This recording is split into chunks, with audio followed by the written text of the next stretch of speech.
여러분, 또 곧 쓰게 될 줄 믿습니다. 제가 참 좋아하는 속담 하나 있는데, 동구밭 똥개가 짖는다고 기차가 쓰냐. 그렇죠? 여러분, 우리가 가야 하는 길이 있는 것입니다. 우리 교회가 가야 할 길이 있고요.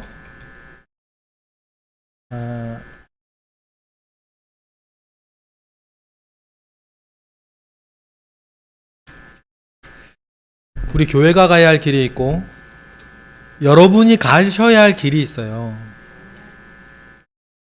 여러분, 가끔 우리가 그 길 가다 보면 동구밖에 똥개가 짖듯이 뭐가 짖을 때가 있죠. 여러분, 그때 멈추지 않고 내가 가고자 하는 길이 옳고 하나님이 기뻐하시는 길이 맞다면 여러분 계속 그 길 가시기를 원해요. 오늘 우리 읽을 말씀처럼 하나님은 살아계시고 여러분을 지금도 기르시는 분이시기 때문입니다. 하나님이 지으신 모든 것이 선함에 감사함으로 받으면 버릴 것이 없도다. 지금 광흥교회가 겪고 있는 지난주에 있었던 모든 일들도 여러분 그 말씀 안에 녹아내시겠어요? 하나님께서 지으신 것이 모든 것이 선함에 감사함으로 받으면 버릴 것이 없도다. 여러분 혹시 지난주에 있었던 그런 일들이 누구 탓이다, 뭐 때문이다 그렇게 하시지 않으시죠? 영상으로 보고 계시는 지금 격리 중이신 분들도 자책하실 필요 없어요. 제가 그렇듯 여러분도 그렇듯 격리되신 분들도 그렇듯 그분들은 자기의 삶을 살았을 뿐이에요. 그렇죠? 그분들은 그분들의 삶을 살았을 뿐입니다. 그런데요, 이런 일이 생겼네요. 다시 한번 하나님이 지으신 모든 것이 선함에 감사함으로 받으면 버릴 것이 없도다. 지난달 제가 설교할 때 말씀드렸나요? 천부 하나님께서 허락하지 아니하시면 참새 한 마리도 이 땅에 내려앉는 법이 없다. 하물며 너희일까부냐. 저는 이 일은요, 이 말씀들은요, 정말 저를 살린 말씀들이에요. 오늘 말씀 중에 저 간증도 조금 하고 싶은데요. 이 말씀들은 저만 살린 게 아니라 다윗도 살린 말씀이었을 것 같아요.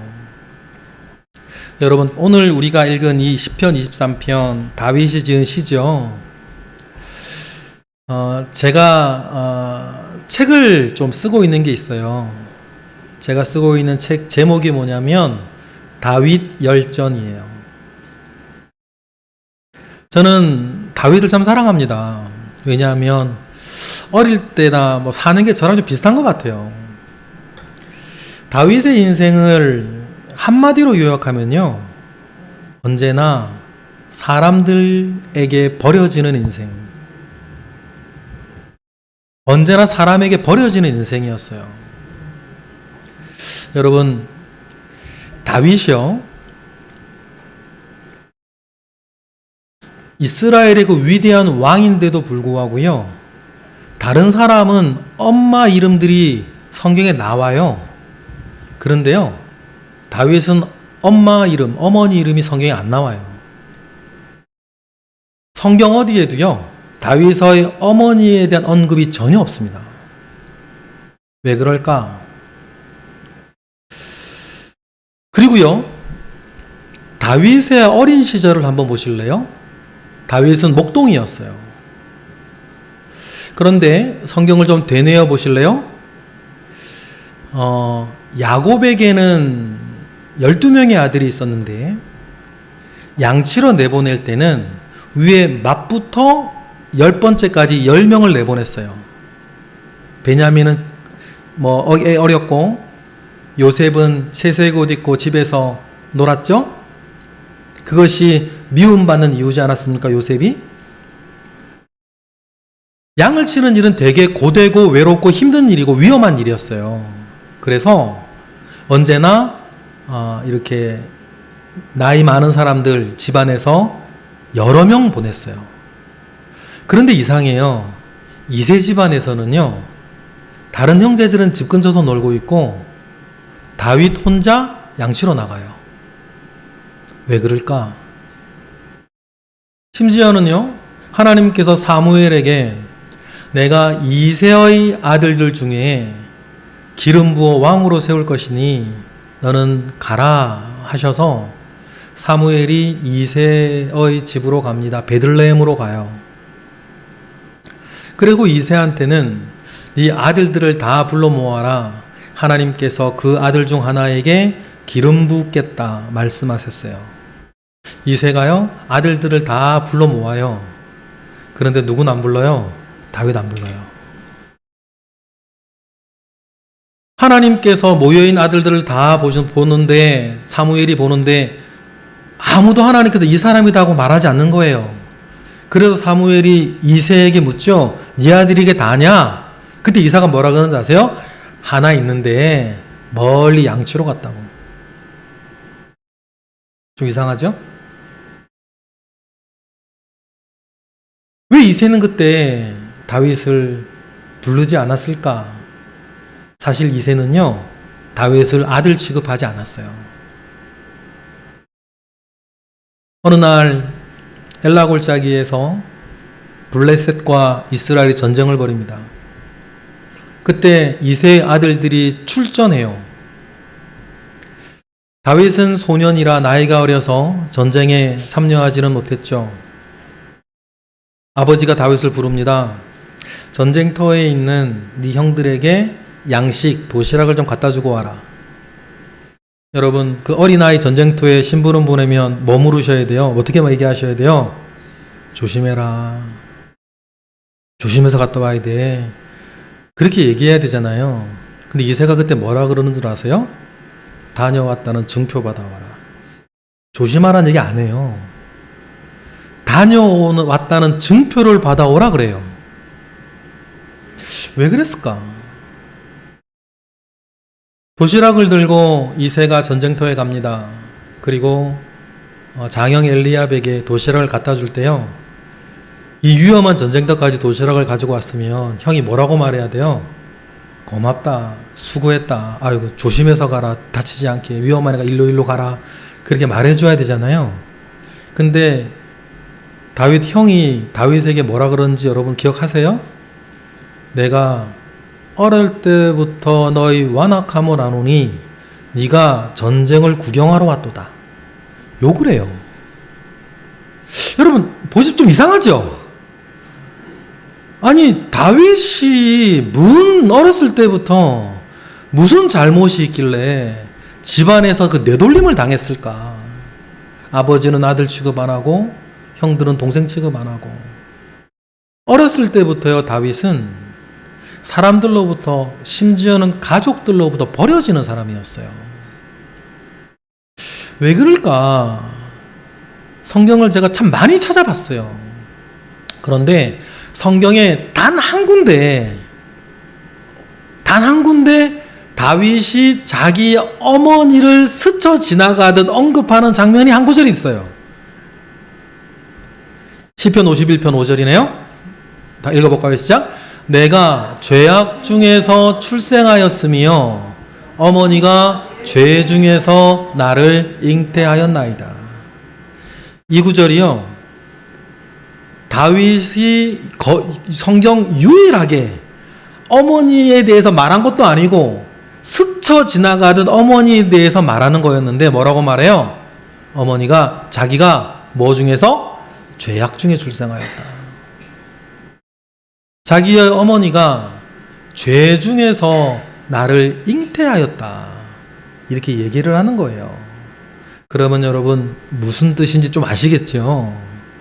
다윗은 처도 아니고 첩도 아니고, 그땐 첩이 있었던 시대니까 합법적인 어떤 처든 첩이든 그 관계 속에서 태어난 아이가 아닐 가능성이 굉장히 커요. 그러니 업동이처럼 아버지도 아들 취급 안 하고 형들도 동생 취급 안 하고 외롭고 힘들고 그 고된 일을, 집에 양치는 목동들은 집에 잘 못 들어오거든요. 양떼들 데리고 막 돌아다녀야 되니까. 그러니까 집에 두기 싫어서 다른 사람 붙여준 것도 아니고 다윗 혼자 양떼들을 이끌고 언제부터인지도 모르겠어요. 매우 어렸을 때부터 같아요. 다윗이 그러거든요. 내가 어릴 적부터 곰이나 사자가 양들을 잡으러 오려 하면 내가 그들의 뭐를 붙잡고 수염을 붙잡고 싸웠었다 그러거든요. 그러면 여러분, 다윗 요즘 우리 표현으로 하면 그 차별과 그 결손 과정 속에서 삐뚤어지고 그렇게 할 수 있잖아요. 그런데요, 하나님께서 다윗에게 주신 은혜, 또 다윗이 하나님으로부터 받은 은혜는 뭐냐면 사람들에게는 버려지나 그 외로운 시간 가운데에 하나님을 찾은 거예요. 시편 16편에 보면 다윗이 이런 얘기를 합니다. 그런 험악한 시경 가운데 있음에도 불구하고 시편 16편 7, 8절 읽어보실까요? 다 같이 시작. 나를 훈계하신 여호와를 송축할지라. 밤마다 내 양심이 나를 교훈하도다. 내가 여호와를 항상 내 앞에 모심이여 그가 나의 오른쪽에 계심으로 내가 흔들리지 아니하리로다. 할렐루야. 여러분, 우리 광원교회에 이 말씀 필요하지 않습니까? 여러분에게 이 말씀 필요하지 않으세요? 여러 가지 일들이 여러분의 마음을 여러분을 흔들려고 할 때에 내가 여호와를 항상 내 앞에 모시며 그가 내 오른쪽에 계심으로 내가 흔들리지 아니하리로다. 여러분, 그러한 믿음의 고백 가운데에 버티세요. 그러한 믿음의 고백 가운데 이기세요. 주님이 이기게 하실 것입니다. 믿음이 없이는 기쁘시게 하지 못하나니 하나님께 나아가는 자는 반드시 그가 계신 것과 그가 자기를 찾는 자들에게 제 전사님 때 복 주시 이랬다가 망신당한 적이 있는데 상 주시는 이심을 믿어야 할지니라. 저 복인 줄 알았슈. 복인 줄 알았죠. 딱 복이 나와야 될 타이밍 아니에요? 그런데 상 주시는 이심을, 그렇죠? 믿음이 없이는 기쁘시게 하지 못하나니 하나님께 나아가는 자는 반드시 그가 계신 것과 그가 자기를 찾는 자들에게 상 주시는 이심을 믿어야 할지니라. 여러분, 그 믿음 가지고 우리 하나님께 나아가는 것 아니겠습니까? 그 믿음 가운데에 여호와를 항상 내 앞에 모시며 그가 내 오른편에 계심으로 내가 흔들리지 아니하리로다. 여러분, 이 믿음 가운데 있으면 여러분들에게 어떤 일이 생기든 어떤 일이 생기지 아니하든 하나님의 이름으로, 우리 주 예수 그리스도의 이름으로 이기리라 믿습니다. 그게 우리의 믿음이니까. 제가 최근에 받은 가장 큰 은혜 중에 한 2, 3년 전 은혜인데요. 아침에 밥을 먹는데요. 제 앞에서 밥을 먹고 있는 우리 큰딸이 딱 보이는 거예요. 중학교 1학년이더라고요. 몇 해 전이에요. 문득 밥을 먹다가 저 때서부터인데 하나님 너무 가혹하셨던 것 같다. 그런 생각했어요. 중학교 1학년 때 제 어머니께서 자궁암으로 돌아가셨거든요. 예전에는 지금처럼 보험이나 이런 것들이 없었기 때문에 암 걸리면 이런 얘기 있었어요. 집안 다 털어먹고 가신다는 얘기 있으셨죠. 초등학교 6학년 때 기억나는 게 있습니다. 제가 처음으로 이제 병상에 누워 계신 어머니 대소변을 받아야 할 때 어머니가 많이 참으셨나 봐요. 아버지라도 들어오시면 하시려고. 그런데 너무너무 견딜 수 없어서 제가 처음으로 이제 어머니 대소변을 받으러 들어갈 때였는데 어머니가 그 대변 소변 보시면서 펑펑 우셨던 거 기억나요. 그리고는 제가 중학교 1학년 때 어머니 돌아가셨죠. 좀 전에 말씀드렸던 것처럼 빚을 그때 너무 많이 졌었던 것 같아요. 그때 저희 집에 유조차들이 두세 대 있었던 것 같은데 한 대씩 팔고 치료비 내야 되니까 그리고 나중에 뭐 집도 마당 하나에 여러 사람들 같이 쓰는 마당에 화장실도 같이 쓰고 문 열면 부엌이고 열면 방인 단칸방에 우리 가족들 나중에 살았어야 했던 것 같아요. 제 어머니 돌아가실 때 장례를 치를 비용이 너무 없었기 때문에 아버지랑 저랑 이웃집에 니아까 빌리러 갔던 기억이 있습니다. 근데 제가 다니던 교회에서 그걸 아셨어요. 그래서 교회에서 장례를 치러주신 기억도 있습니다. 그때 제 동생은 7살이었어요. 그럼 저는 중학교 1학년이었죠. 그 지경에 어머니가 돌아가셨기 때문에 아버지는 정말 열심히 일을 하셔야 했습니다. 원래 유조차를 하셨던 분이기 때문에 유조차 회사에 들어가셨고 정말 열심히 일하셨던 것 같아요. 저희 아버지는 그 이후로 지금까지 재혼 안 하셨거든요. 얼마나 열심히 일하셨는지 저도 가끔 따라간 적이 있는데 식대 나오고 숙박 나오고 숙박비도 나오고 하면 유조차 뒤에는 요만한 침대칸이 있어요. 거기서 주무시고 식사는 우유랑 빵 이렇게 드시면서 아껴서 집에 올 때 여러 가지 뭐 옛날에는 여러분 샤브레가 이거였어요. 과자 중에 황도하고 그죠? 버터링 쿠키 이런 게 최고였지 않습니까? 그런 거 사들고 있는 기억나요. 너무너무 그 일을 많이 하셨어야 했기 때문에 집에 들어오는 시간이 한 달에 한 2번 정도, 3번 정도 됐던 것 같아요. 그러면, 살림은 제가 했어야 했죠. 설거지도 하고, 빨래도 하고, 도시락도 싸야 하고, 그래 살았어야 했어요. 그때는 힘든지 몰랐어요. 근데 지금 와서 보면 참 가혹한 일이었다 생각돼요. 2가지 일이 기억이 나요. 길 가다가 개 한 마리를 주워서 저희 집에서 키웠어요. 길 가다 동네에서 주웠다고 이러면 길동이에요. 그런데 제가 알았어요. 옆집에 있는 카센터에서 그 개를 탐낸다는 걸 알았어요. 어느 날 학교 갔다 토요일 날 왔는데 개가 없어진 거죠. 직감적으로 알았습니다. 그래서 우리 집 뒷동산으로 달려가니까 이미 뼈다귀만 남고 그 사람들은 그걸로 소주 한 잔에 먹고 있더라고요. 제가 돌을 들고 그 3명 남자한테 달려들었습니다. 제가 싸움을 별로 못해요. 싸움을 못하는 사람이고 얌전한 사람이지만 돌멩이 들고 그 사람 달려들었는데 어른 3명을 제가 감당할 수 있어야지. 길바닥에 그 흙바닥에 내동댕이 쳐지고 참 서럽게 울었던 기억이 있어요. 그때 생각했습니다. 나에게 어머니나 아버지가 집에 있었더라면 이런 일이 있었을까? 그런 생각했어요. 교회에서도 하나 일이 있었네요. 사탄이 역사하면요, 좋은 일도 시험거리가 되고 작은 일도 큰 일이 되는 것 같아요. 광원교회 지금 그거 조심하셔야 돼요. 시험은 사람에게 오거든요. 시험 든 사람이 문제를 일으키는 거니까 시험 들지 마시기를 바래요. 그래서 주님이 주기도문에서도 시험에 들게 하지 마옵시고 우리의 기도하라 그러지 않았습니까?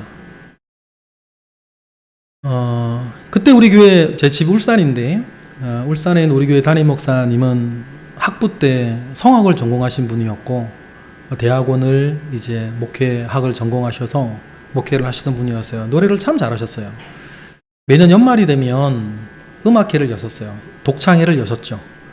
그래서 전도하는 만한 사람들 초청해서 전도 울산대학교 강당을 빌려서 독창회 하시면서 말씀도 전하시고 이렇게 그렇게 하셨는데 몇 년 지나 보니까 이제 사람들은 안 오고 목사님 친구들하고 지인들만 오는 거예요. 그럴 수 있죠. 몇 년 지났으니까. 그런데 그 교회에서 그게 분란거리가 됐어요. 자기 음악회 하면서 교회 돈 쓴다. 이렇게 된 거죠. 원래부터 그런 건 아니었어요. 원래부터는 맨 처음에는 워낙 노래를 잘 하시는 분이기 때문에 이 독창회를 통해서 복음을 전하던 것이었는데 1년째, 2년째는 사람들이 오다가 똑같은 거 하니까 3년, 4년, 5년 지나면서는 그냥 인사치레로 오는 목사님 지인들만 있었고 어느 날 교회 가 보니까 자기 돈 들여서 독창회 하는 것으로 오해할 수 있는. 그래서 여러분 시험에 들 때는 작은 일이 큰 일이 되고 좋은 일이 나쁜 일로 변질돼 버려요. 여러분 그 우리 가운데 조심하셔야 돼요. 우리가 담임 목사 청빙하는 이 일은 정말 좋은 일이거든요. 정말 좋은 일이에요. 우리 잔치와 축제가 돼야 되는 일이란 말이에요. 그런데 이상하죠? 많은 교회들에서 이 축제 같은 일을요, 어려운 거리로 만들어버려요. 광원교회도 조심하셔야 됩니다. 그러면서 이제 교회에서 7명의 여자 집사님들하고 목사님하고 싸움이 났어요. 그때 저는 고등학교 3학년 때였던 것 같은데요. 아무 생각 없었고 뭐 잘 몰랐어요. 그런데 이런 마음 우리 있잖아요. 그래도 교회에서 목사님 편이 되어 드려야지, 그런 마음 우리한테 있잖아요. 그래서 제가 학생회 이제 선배라 우리 아이들한테 모아놓고 한 5, 60명 됐던 것 같아요. 이러면 안 된다고 교회가. 그래도 막 이렇게 목사님 편을 그때 제가 뭐라고 얘기했는지 지금 기억은 안 나요. 목사님 편을 들었던 것 같아요. 어느 날 그 목사님과 싸우시던 우리 어머니랑, 돌아가신 어머니랑 정말 절친하셨고 그 기도 동지회 하셨던 그 7 집사님이 우리 교회, 우리 집에 토요일 날 오셨더라고요. 과일 바구니 이렇게 들고 오셨어요. 그리고는 그동안 우리 어머니하고 있었던 추억도 얘기하시고, 또 그리고 그동안 잘 찾아오지 못하고 챙겨주지 못한 거에 대해서 미안하다 그러시면서 저한테 잘 얘기해 주시는 게 한마디 있었는데, 교회 나가라는 거예요. 저는 그때 처음 알았는데요. 저렇게 잔인한 말을 저렇게 친절하게 할 수 있구나. 그런 거 아시죠? 저렇게 잔인한 말을 저렇게 고상하고 친절하게도 할 수 있구나. 근데 처음 느꼈던 것 같아요. 그때 이런 마음 들었어요. 아니, 자기들이 뭔데 나보고 교회를 나오라 마라 그래. 내 아버지 집에 내가 가는 거지. 그런 마음 가졌었고요. 토요일이었기 때문에 또 성가대 해야 되니까 주일날 아침 일찍 집을 나서서 버스를 기다리고 있는데요. 버스가 왔는데요. 못하겠더라고요. 여러분 생각해보세요. 지금 이게 고3짜리 여기 있나요? 여기 있나? 아무리 그래도 이 지휘자님이 고3한테 가가지고 그러면 안 되는 거잖아요. 버스가 또 왔어요. 버스 문이 열렸는데요. 버스를 못 타겠더라고요. 희한하대요. 마음으로는 그 마음이 있었어요. 내 아버지 집에 내가 간다는데 지들이 뭐라고, 이런 마음속으로 있었어요. 그런데요, 버스 문이 열렸는데 그 버스를 못 타겠더라고요. 버스 문 열렸고 버스 기사들이 친절한 분은 드물죠. 못하고 우물우물하고 있으니까는 확 욕을 하고 버스는 가버렸어요. 어떻게 해야 되지? 이제는 시간은 11시를 넘어가고 있고 이제는 제 시간에 가기도 어려워졌는데, 제가 분명히 알았습니다. 제가 지금 교회를 가지 않고 그냥 집으로 그냥 돌아간다면 난 다시는 교회를 다니지 않을 거라는 걸 알았어요. 그러니까 버스 정류소에 서서 이러지도 못하고 저러지도 못하고 그런 갈등이 제게 있었어요. 여러분, 교회에 어떤 일이 있다 하더라도 누구라도 이런 지경으로 빠뜨리시면 안 돼요. 예를 들어 담임 목사 청빙을 못하면 못했지, 우리 가운데 그 누구도 이렇게 시험 들게 하면 안 되는 거 아닙니까? 이해하시겠어요? 어떤 일이라도. 그래서 11시가 이제 넘어서 어떡하나 이렇게 하고 이렇게 있다가 시간이 지나버렸길래 집으로 발걸음을 돌이키는데 이렇게 그냥 집에 들어가면 나 다시는 교회 안 다닐 것 같은 마음이 들었었어요. 그런데 할 수가 없었죠. 다음에 설교하기로 하고. 근데 그날요, 하나님께서 제게 방언을 주셨어요.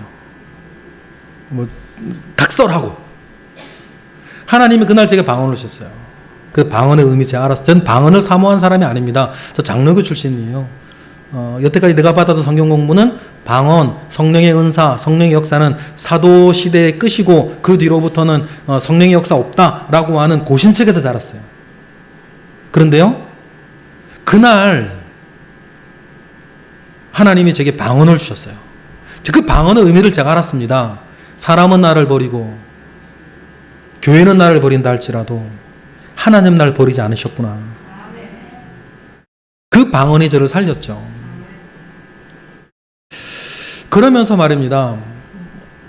오늘에 왔어요. 제 앞에서 밥을 먹고 있는 제 중학교 1학년짜리 제 딸을 보면서 하나님 너무하신 것 같다. 왜 너무 가혹했던 것 같다. 나한테 주님 왜 그러셨을까? 지금 내 눈앞에 밥 먹고 있는 중학교 1학년 딸아이가 너무 어린 거예요. 그 어린아이한테 하나님 이러신 거 잘못하신 거 아닙니까? 제가 이런 기도를요, 계속 했었어요. 그런데 우리 하나님 자기 분리하면 대답을 안 해. 그런 경우가 있으세요? 우리 하나님 자기 분리하면 대답 안 하셔. 응답 안 해. 그때도 말이에요. 침묵 속에 느끼는 하나님이 있다는 뜻이에요. 여러분, 하나님의 침묵 속에는 하나님을 느끼셔야 되는 거예요. 그리고 그날 저희 교회 본당에 갔습니다. 저희 교회 본당 와보시면 아시죠? 본당 참 이뻐요. 그날 또 이제 참 오래간만에 하나님 저게 왜 그러셨어요? 너무 가혹한 일이었던 것 같다고. 제가 두 가지만 말씀드렸는데 두 가지뿐이겠어요? 아유, 많아요. 오죽하면 제가 30살 때까지 겪은 일 16가지를 해가지고 책을 썼어요. 책을. 어느 예영 커뮤니케이션 출판사에서요, 내용 감동적이라고 3천만 원 들어 책도 내주시더라고요. 기독교 문예 등단, 뭐라 그러나, 상 받아가지고. 왜 그러셨냐고, 너무 가혹한 일이 아니냐고 하나님께 하는데, 놀라운 건요, 35년 동안 대답 안 하신 하나님, 그때 응답하시더라고요. 하나님 이렇게 말씀하셨어요. 왜냐하면, 이름 얼마나 좋아. 하나님 이럴 땐 질문을 하셔요. 이렇게 응답하셨습니다. 너는 너를 어떤 목사라 생각하느냐. 그렇게 저한테 질문을 하시더라고요. 생각해 봤어요. 저는 진심으로 제가 저를 돌아볼 때 저는 참 특징 없는 목사인 것 같아요. 특별히 잘하는 게 없어요. 말씀을 막 기가 막히게 잘하는 것도 아니고요. 막 찬양을 막 기가 막히게 인도하는 것도 아니고, 특별히 뭐 은사가 있는 것도 아니고, 참 특징 없는 목사인 것 같다라고 하는 생각들이 저한테는 늘 있어요. 그런데 그날 하나님께서 제게 물으셨죠. 너는 너를 어떤 목사라 생각하는가 물으시는데, 제가 이거 하나는 대답할 수 있었습니다. 하나님, 저는 무엇보다도 누구보다도 교회를 사랑하는 목사입니다. 정말 그래요. 왜냐하면 어릴 때부터 저는요, 찾아갈 데가 없었어요. 저희 집 아버지는 북한에서 내려오셨고요.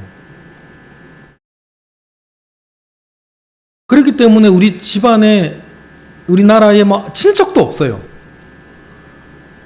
저는 추석하고 설이 제일 싫었어요. 다른 빨간 날은 교회 행사라도 있고 같이 놀 친구들이 있는데, 어머니 특히 돌아가신 뒤로부터는 추석이나 설이 되면 아무것도 할 게 없었어요. 그런 지경에 제 어린 시절을 되돌아보면 제가 살아남을 수 있는 유일한 길은 교회를 찾는 것밖에 없었고, 교회에서 위로받는 것밖에 없었고, 교회 외에는 갈 데가 없었던 것 같아요. 아무 보살핌을 받지 못하고 7살 난 동생하고 제가 중학교 1학년 제가 살 때 마음 먹으면 얼마든지 삐뚤어질 수 있었거든요. 그런데요, 삐뚤어질 수 없었던 것은, 딴 데 갈 수 없었던 것은, 7살 난 내 동생 밥은 누가 챙겨줘 그러면. 그래 제 동생이요, 팔자에 없는 매를 저한테 맞았어요. 너 때문에 내가 지금 친구들하고 영화도 못 보고. 제 동생이 그래 저를 별로 안 좋아해요. 어렸을 때 하도 많이 때가 때려가지고. 지금은 제가 참 미안하게 생각해요. 그러는데 그 모든 것들이요, 저를 지키던 하나님의 방법이었어요. 왜냐하면 교회 외에는 제가 갈 데가 없었기 때문이에요. 그러면서 제게 생긴 마음이 하나 있는데요, 교회를 너무너무 사랑하게 됐어요. 저는 광흥교회 담임 목사 청빙하는 과정에서도요, 제게 유일한 한 가지 제가 기준이 있습니다. 무엇이 광흥교회의 가장 복된가? 저는 죄송하지만 원로 목사님이나 장로님들이나 여러분 말 잘 안 들을 거예요. 왜냐하면요, 저는 유일하게 기준 한 가지 가지고 있어요. 무엇이 우리 광흥교회에 가장 유익한가? 왜냐하면 저는 무엇보다도 교회를 사랑하는 사람이기 때문이에요. 그런 제 대답을 들으시고 하나님이 그러셨어요. 나는 누구보다도 나의 교회를 사랑하는 그 목사 하나 태어나게 하기 위해 네 어머니를 희생시켰고 그 모든 일들을 내게 허락하였다는 음성을 제게 주셨어요. 그러면서요, 응답받지 못한 기도, 하나님 도대체 나한테 왜 그러셨죠? 라고 하는 응답받지 못한 기도 때문에 한켠 가운데에서는 저는 참 쓴 마음이 있었어요. 제가 강의를 하면요, 지난달에 말씀드렸나요? 들었나요? 저는 강의를 하면요, 기도에 대한 강의는요, 내가 깜짝 놀랐어요. 5년 전 저희 교회 정교인 수련회 하는데요, 2박 3일 동안 제가 기도 강의한 게 26시간이더라니까. 제가 왜 그 기도에 대해서 그 강의를 잘할 수 있는 사람이 됐냐면, 왜 하나님은 나에게 응답하시지 않지? 왜 하나님은 나에게, 왜 성경이나 다른 사람들의 간증에는 이런저런 얘기들 많은데 왜 내가 기도하면 응답이 안 돼? 그런 것 때문에 기도를 정말 열심히 공부했어요. 그러니까 그냥 서가지고 26시간 동안 기도에 대해 떠들 사람이 됐네요. 그런데 하나님께서 그때 말씀하시면서 이제는 문제가 해결이 됐어요. 아, 그렇구나. 하나님께서 그 무엇보다도 교회를 사랑하는 목사 한 사람 태어나게 하기 위해서 저희 어머니를 희생시키시고 그 모든 과정들을 제게 밟게 하셨구나. 그리고 좀 부끄럽지만 제가 은사가 하나 생겼다는 걸 알았어요. 아까 2가지 사건만 말씀드렸지만 그뿐이겠어요. 그래서 제게 어렸을 때, 또 지금도 마찬가지인데, 제가 싫은 성격이 하나 있는데요. 눈치를 너무 봐. 눈치를 너무 보는 거예요. 어렸을 때 그래 자신감이 없고 눈치를 너무 살피는 제 성격이 너무너무 싫었어요. 사나이, 부산 사나이 어디 간 거야? 이런 거 있잖아요. 턱턱 하면 되지. 전 그런 잘 못해요. 그런데요, 또 알게 하신 건 하나 있습니다.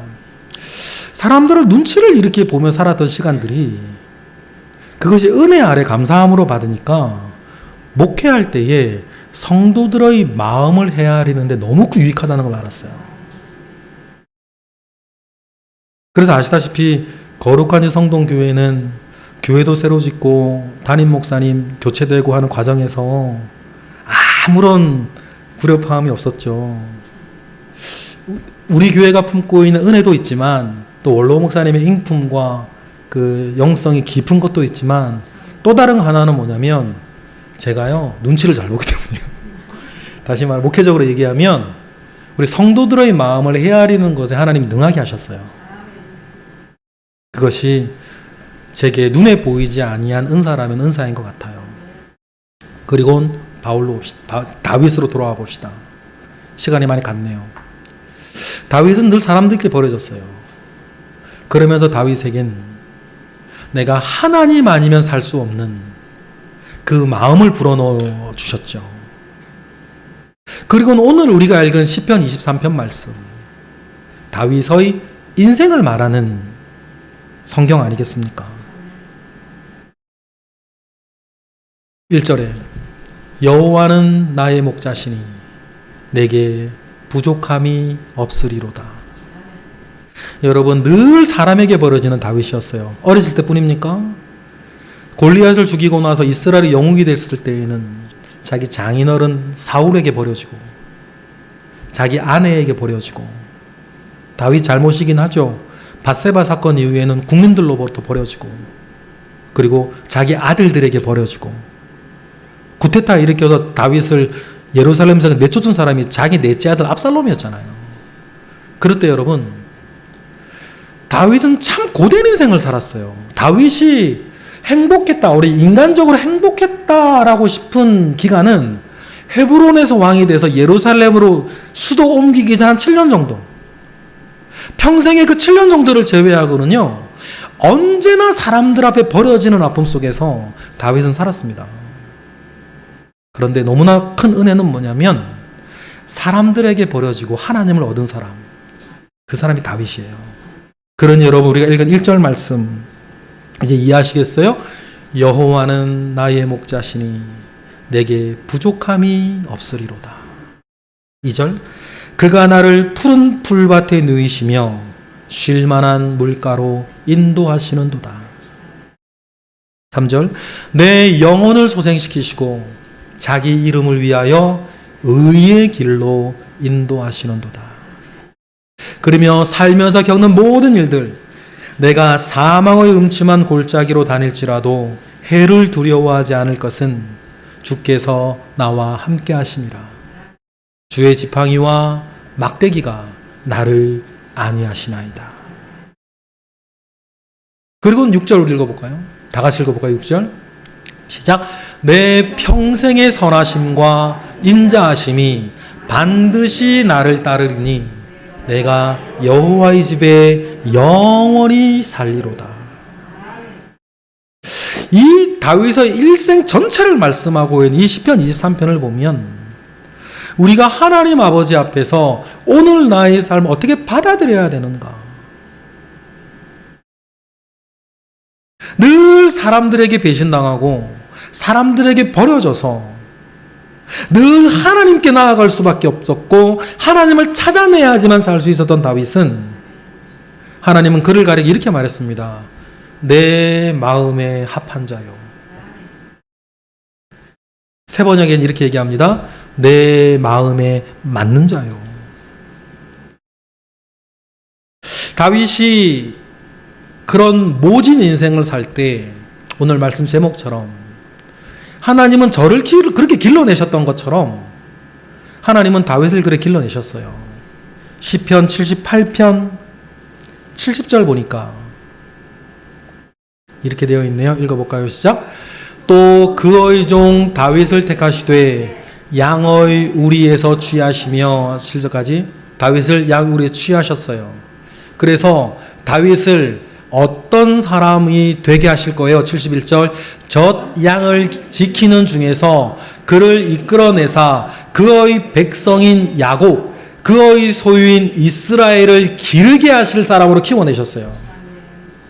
또 72절 이에 그가 그들을 자기 마음의 완전함으로 기르고 그의 손의 능숙함으로 그들을 지도할 수 있는 사람으로 하나님은 다윗을 키워내기를 원하셨습니다.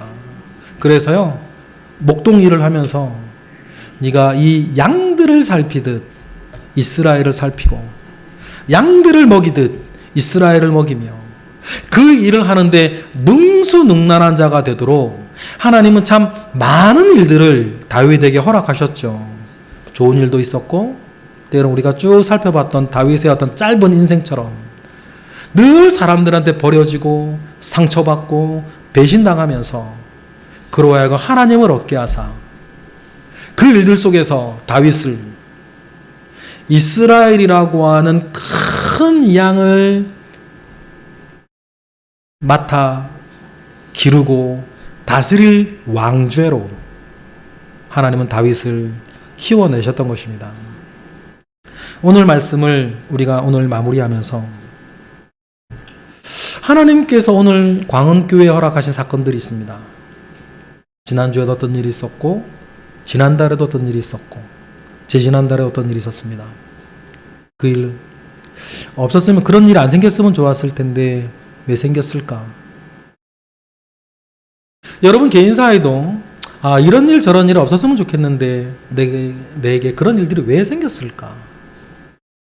하나님 없이 보면 그냥 비극이고 상처고 하나님 없이 보면 그냥 짜증나는 일이지만 천부 하나님께서 허락하지 아니하시면 참새 한 마리도 이 땅에 내려오는 법이 없다는 말씀 우리가 믿고 그리고는 다시 그 말씀을 우리의 주변을 보면 하나님께서는 이 일을 통해서도 나를 지금 기르고 계시는구나.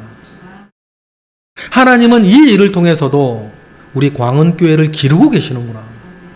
여러분 그 사실을 확신하시기를 바랍니다. 그리고는 저도 저를 봅니다. 하나님께서는 오늘과 같이 저를 만들어 가실 때에 그 하나님께서 허락하신 일들이 있었어요. 지금도 생생하게 기억납니다. 17번 버스예요.